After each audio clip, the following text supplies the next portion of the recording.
You're listening to Systemic Error Podcast. The failure was designed. Florida voters enraged by Trump's pompous airport, based on an article by Nick Hilden.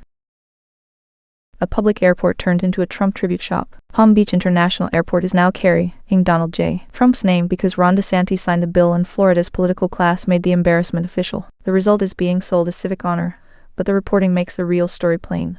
This is state-backed branding for a sitting president, with local passengers paying the reputational cost while Trump's family keeps the upside. Power, not tribute. This did not happen because the public demanded it. It happened because a governor signed it, airport leadership absorbed it, and the Trump operation moved quickly to lock down trademarks and control the narrative. That is institutional power at work.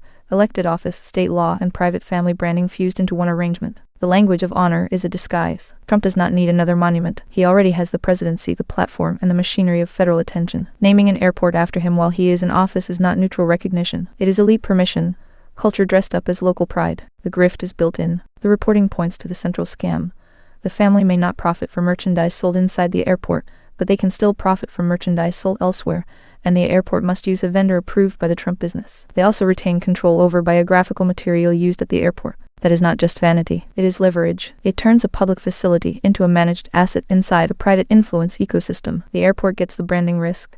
The family gets control over how the story is told and where the money can flow. Public costs, private gains. Local travelers understand the insult immediately, even if the state pretends not to. Some say they will avoid the airport altogether. Others call the renaming absurd, pompous, and disgusting. That anger matters because it shows the gap between governing power and public consent. The airport statement about continuity and safe, reliable, and welcoming service reads like bureaucratic damage control, which is exactly what happens when institutions accept a bad decision they did not have the courage to stop. They want the public to treat this as a cosmetic adjustment. It is not cosmetic when the public space is being converted into a loyalty marker. The framing problem. The weak framing here is the suggestion that this is mainly a controversy about taste, branding, or local irritation. It is not. It is a story about a governor normalizing presidential self-canonization, a family protecting commercial advantage, and public institutions acting as if they are powerless spectators. The lawsuits matter because they are one of the few remaining checks on this kind of political vanity project. But the larger fact is ugly. The machinery of government was used to legitimate a name that flatters the man in power and expands the family business around him. What this reveals.